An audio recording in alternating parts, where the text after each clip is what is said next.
friends, welcome back on my YouTube platform PNP one exam target.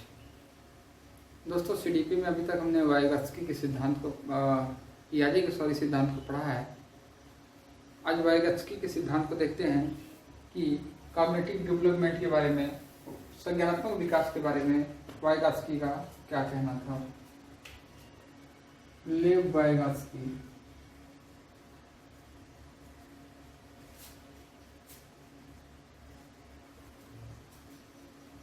वाइगत्स्की का सिद्धांत क्या है। वाइगत्स्की ने कहा कि बच्चे का जो विकास होता है वो मेनली समाज, कल्चर, सोसाइटी और लैंग्वेज के कारण होता है। इस समाज में, इस सोसाइटी में नॉलेज ऑलरेडी है, ज्ञान पहले से ही है। बच्चे को किस चीज़ की ज़रूरत है, तो बच्चे को ज़रूरत है उन चीज़ों को आत्मसातीकरण करने की, उन चीज़ों को सीखने की, उसको इंटरनलाइजेशन करने की। इंटरनलाइजेशन में बच्चे समाज में जो चीज़ें उपस्थित होती है उनको समझ सीखते हैं। अब वास्तव में ऐसा होता भी है, जैसे आप कोई भी चीज़ मार्केट में खरीदने जाओ, जैसे फ्रूट खरीदने जाओ, बच्चा ही जा रहा है। अब बच्चा यदि ऐसे ही उठा के ला दे रहा है तो इसका मतलब अभी वो ये नहीं सीख पाया कि उसका निरीक्षण करना चाहिए, पहले उसको ऑब्जर्व करना चाहिए कि वो खराब है या अच्छी है। पर आप देखेंगे कई दूसरे बच्चे भी ऐसे हैं जो फ्रूट्स खरीदने जाते हैं या सब्जी खरीदने जाते हैं तो पहले उसको निरीक्षण करते हैं, उसको देखते हैं कि ऐसा तो नहीं कि कहीं ये सड़ा गला है, ऐसा तो नहीं कहीं इसमें कीड़े हैं। तो क्या उन्हें ये सिखाया जाता है कि जाना बेटा तो पहले चेक कर लेना कि इसमें सड़ा गला ना हो, कीड़े ना हो, ऐसा तो सिखाया नहीं जाता। वे स्वयं देखते हैं पेरेंट्स के साथ कि जब मम्मी डैडी जाते हैं तो वे उसका निरीक्षण करते हैं, उसको चेक करते हैं। ऐसा ना कि इसमें छेद हो, ऐसा ना हो कि इसमें कोई कीड़ा हो, ऐसा ना हो कि ये इस पर दाग लगा हो, ये सड़ा हो। ये क्या है? ये समाज में वो नॉलेज है, उसको ऑटोमेटिक वो सीख रहा है। जैसे बच्चा जिस समाज, जिस कल्चर में रहता है, जैसे आप यदि एक पर्टिकुलर सोसाइटी में रहते हैं तो उस सोसाइटी की जो चीज़ें होती हैं, जैसे बच्चा ये देखता है कि हमारे यहाँ गायों को पूजा जाता है।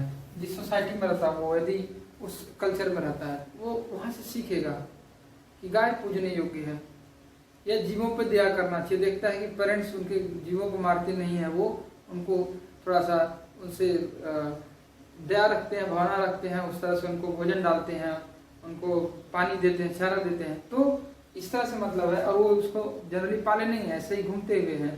तो वो क्या कर रहे हैं कि वो समाज को एक दिशा दे रहे हैं पेरेंट्स उनके, और वे बच्चे सीखते हैं।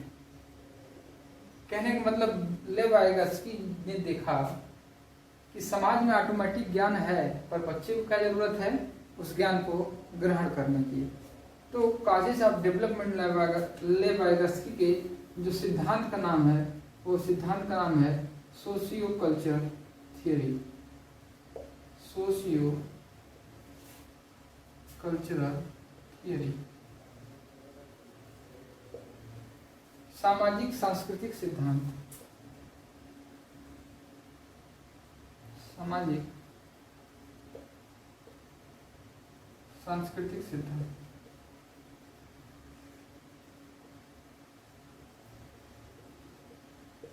सोशियो कल्चर थियरी के अनुसार बच्चे के विकास के मेन 3 कारण हैं। पहला कारण है कल्चर, दूसरा कारण है सोसाइटी, तीसरा कारण है लैंग्वेज।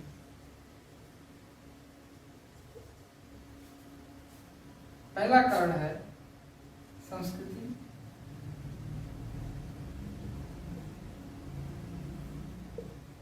दूसरा कारण है समाज, और तीसरा कारण है भाषा। आप बताइए, यदि भाषा ही ना हो तो बच्चा किस तरह से सीखेगा? किसी भी चीज़ का इंटरनलाइजेशन करना, उसको अपने आप में समा लेना, तभी संभव है जब बच्चे की भाषा और जो या जिस समाज से वो सीखता है उसकी भाषा एक हो। आपको यदि मैं कह दूं कि वाइगॉत्स्की साहब आके आपको सोशियो कल्चर थ्योरी पढ़ा रहे हैं, आपको समझ में आएगा? कहोगे नहीं आएगा। क्यों नहीं आएगा? सोशियो कल्चर थ्योरी के जन्मदाता ही आपको नहीं समझा पा रहे हैं। क्यों? क्योंकि ये हैं रसिया से बिलोंग करते हैं। कहाँ से? रसियन साइकोलॉजिस्ट हैं ये, रसियन हैं। आप हो भारतीय, आपको हिंदी आती है और बहुत आती है तो अंग्रेजी आती है, आपको रसियन तो आती नहीं। तो लैंग्वेज के एब्सेंस में आप इन चीज़ों को सीख नहीं पाओगे। तो 3 चीज़ महत्वपूर्ण है, कल्चर, सोसाइटी और लैंग्वेज। वाइगॉत्स्की ने कहा कि यहाँ से जो बच्चा सीखता है उसका नाम उन्होंने दिया इंटरनलाइजेशन। क्या नाम दिया? इंटरनलाइजेशन।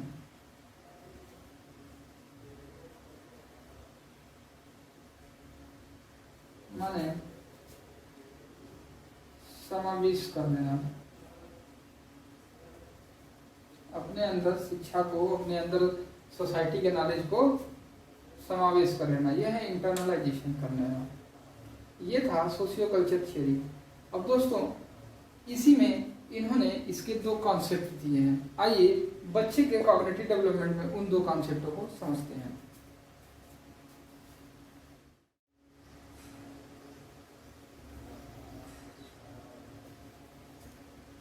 दोस्तों लेव वाइगॉत्स्की के सोशियो कल्चर में 2 कॉन्सेप्ट, ये जेडपीडी है, जेडपीडी, और दूसरा कॉन्सेप्ट स्कैफोल्डिंग है। यहाँ से हर बार क्वेश्चन आया है और हमें सीखना कि होता क्या है। जेडपीडी को ही जो नाम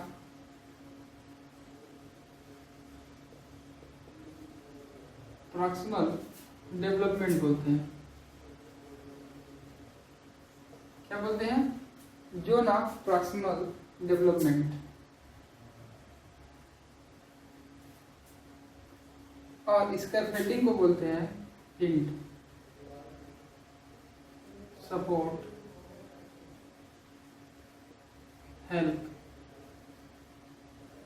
आप जो भी कह सकते हो कह लो। आइए सीखते हैं ये क्या है, एक ग्राफ के माध्यम से। मान लीजिए ये लेवल ऑफ डिफिकल्टी है, लेवल ऑफ डिफिकल्टी है।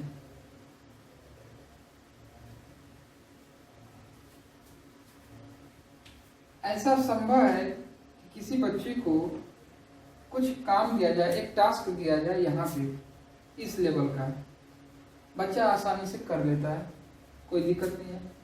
मैंने सोचा कि थोड़ा और बढ़ाता हूँ, यहाँ टास्क दिया, क्वेश्चन मालूम मैथ का दिया, ये भी क्वेश्चन कर लिया आसानी से, ये भी क्वेश्चन कर लिया। पर एक समय ऐसा आएगा जब वो क्वेश्चन आसानी से नहीं कर पाएगा।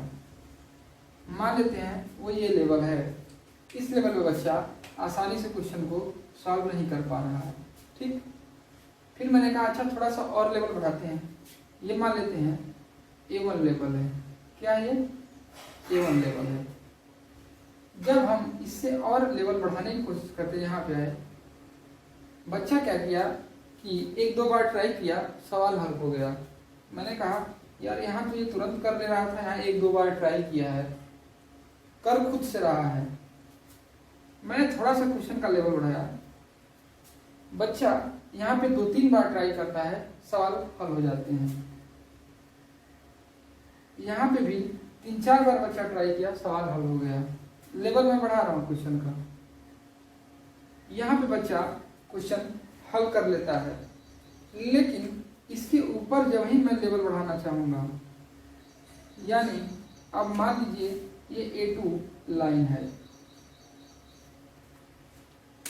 इस लाइन की जब ही मैं ऊपर बढ़ाना चाहूंगा लेवल क्वेश्चन का, यहाँ पे बच्चा नहीं कर पाता है, बच्चा सॉल्व नहीं कर पाता है। लेकिन उसका बड़ा भाई उसका पीरियड, उसके दोस्त थोड़े से जो और अच्छे हैं वो इसको हेल्प कर देते हैं, सवाल लगा के बताते नहीं, उसको हेल्प कर देते हैं। हेल्प करने पे बच्चा स्वयं से सवाल हल कर लेता है। फिर और थोड़ा सा तब मैं सवाल देता हूँ, इसमें भी वो दूसरों का हेल्प लेता है पर खुद से कर लेता है। और लेवल बढ़ाया, वो भी दूसरों से हेल्प लेके सवाल कर लिया। लेकिन जब वही मैंने इसके ऊपर लेवल बढ़ाने की कोशिश की, बच्चा हेल्प के बाद भी सवाल नहीं कर पाता है। अब हेल्प के बाद भी सवाल नहीं कर पाता है। दोस्तों, क्या बच्चे का मेंटल स्टेटस इसमें है? आप कहोगे नहीं, बच्चे का मेंटल स्टेटस इसमें नहीं है, इससे नीचे तो हो ही नहीं सकता। क्यों? क्योंकि वो आसानी से हल कर लेता है। मैं पूछूंगा, क्या बच्चे का मेंटल स्टेटस इसमें है? आप कहोगे हाँ हो सकता है, क्योंकि यहाँ पे सवाल टफ देने पे 2-3 बार हल करने पे स्वयं से वो हल कर ले रहा है। ठीक, मैं कहूँगा क्या बच्चे का मेंटल स्टेटस इसमें है? आप कहोगे नहीं, इसमें तो नहीं हो सकता। क्यों? क्योंकि इसमें उसे दूसरों की हेल्प लेनी पड़ रही है, और इसमें तो कतई नहीं है, क्योंकि यहाँ हेल्प लेने के बाद भी बच्चा सॉल्व नहीं कर पाता। मतलब यहाँ पे हेल्प के साथ हेल्प प्लस सेल्फ काम बन गया। ठीक, यहाँ पे खुद से कर रहा है सेल्फ मिनी टाइम, कई बार वो प्रयास किया, काम बन गया। यहाँ पे इजी टास्क है, ये क्या है? Easy task.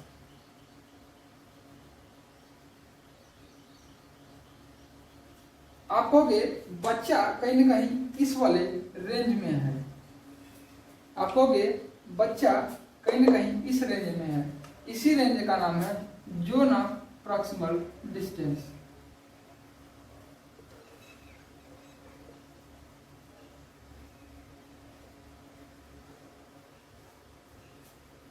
वह जोन जिसके ऊपर बच्चा किसी के हेल्प के बाद सवाल हल कर पाता है, वह जोन ऑफ प्रॉक्सिमल डिस्टेंस होता है। वह range zone of proximal distance कहलाता है। फिर से, वह एरिया या वह जोन जिसके ऊपर यदि लेवल बढ़ा दिया जाए तो बच्चा को किसी की हेल्प की जरूरत पड़ती है, बच्चा को किसी की हेल्प की जरूरत पड़ती है, उसी रेंज को हम जोन ऑफ प्रॉक्सिमल डिस्टेंस कहते हैं।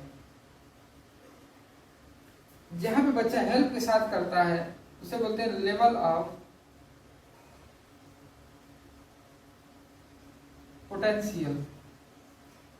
ये लेवल ऑफ पोटेंशियल है, क्यों है? क्योंकि बच्चे को असिस्ट करके, सहायता देके, हिंट देके, क्लू देके यहाँ इस लाइन तक पहुंचाया जा सकता है, A3 तक पहुंचाया जा सकता है। यानी A1 और A2 के बीच का जो रेंज है वो जोन ऑफ प्रॉक्सिमल डिस्टेंस है। अब A2 और A3 के बीच में बच्चे को हेल्प चाहिए, तब जाके वो सवाल हल हो पाता है। दोस्तों, इसी के हेल्प को हम स्केप फोल्डिंग बोलते हैं। क्या बोलते हैं? Escape folding.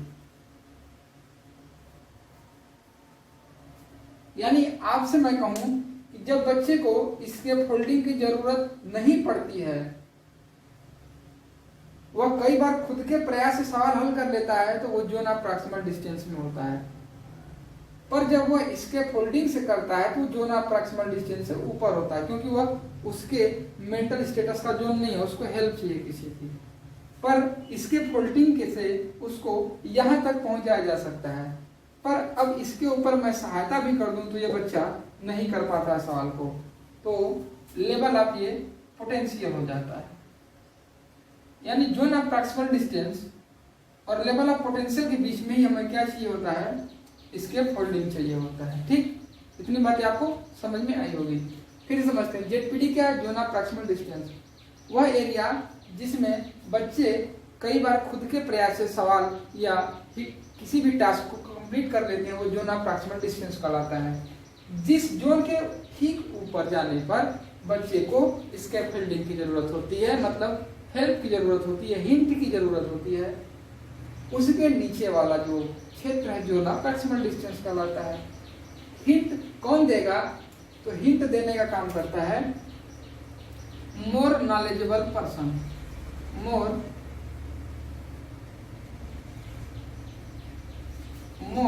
नॉलेजेबल